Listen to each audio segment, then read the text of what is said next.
Hey guys, so I just want to put a video together why you should lower the amount of processed carbohydrates in your diet and why they're not good for you. Um, there's four main reasons that come to my head immediately. They're inflammatory, they cause spike in insulin, which eventually leads to fat gain. Um, they'll lower your immune system, and they're also low in nutrients on a density score. So there's really no benefit besides the fact that people just think they taste good. Like, you like to eat bread and you like to eat pasta, but there's no actual real good benefits compared to other foods that you can eat. So um, that's why you should avoid processed carbohydrates.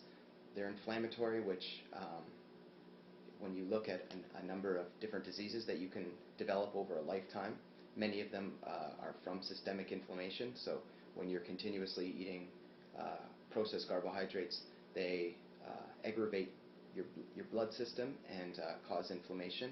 Um, it can manifest itself in different ways, like you feel your skin getting red, you get a bloated stomach, and eventually it starts to wear down your immune system.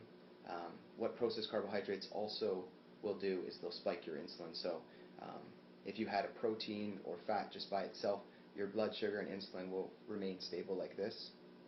But if you eat a processed carbohydrate or sugar, you're going to get a spike in insulin, and then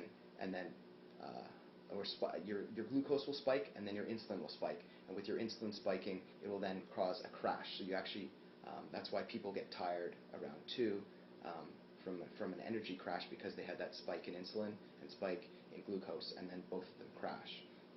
And it's actually in that period where your insulin is spiking, your body's trying to remove all of the glucose that's in your blood to try and get your blood sugar back down to a stable level.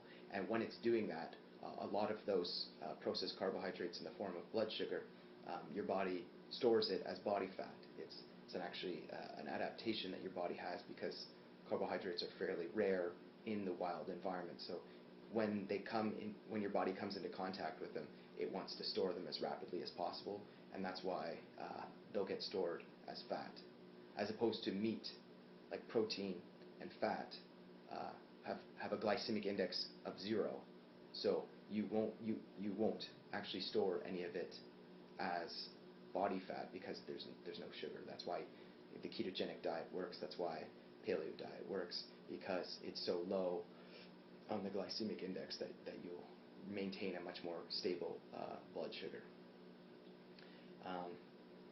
Processed carbohydrates like grains are also very low in nutrient density, so for all of the food you eat, you're actually not getting that many vitamins and minerals for the amount of food you're eating and for the amount of calories you're eating. So I can't remember who says it, but it's basically processed carbohydrates are the original empty calorie, because you're getting calories and processing all this food your body has to deal with without getting the vitamins and minerals that your body is actually looking for when you eat. Your body wants high density food. It wants a lot of vitamins and minerals. That's at the root why you actually have to eat, rather than you thinking that, oh, I'm hungry, I want to eat, I need to get calories in my system. Your body actually wants vitamins and minerals. It wants a certain amount of calories for your energy demand that you require in a day, but for the most part, you want to eat nutrient-dense food, and carbohydrates aren't going to provide that. So you want to flip and substitute out those high glycemic index carbohydrates, like bread, pasta, cake, cookies, you name it. At the very least, replace them with fruits and complex carbohydrates, maybe like whole grain or wild rice or quinoa. And then you could take it to the next level if you want to experiment with ketosis and certain levels of paleo. There's variations in paleo. Some people but will want more complex carbohydrates. Most of that's good as long as you maintain that stable blood sugar. So a couple reasons there. If you've got any other questions or comments, just leave them below, and I'll be happy to answer them. Hopefully that's very clear. Thanks, guys.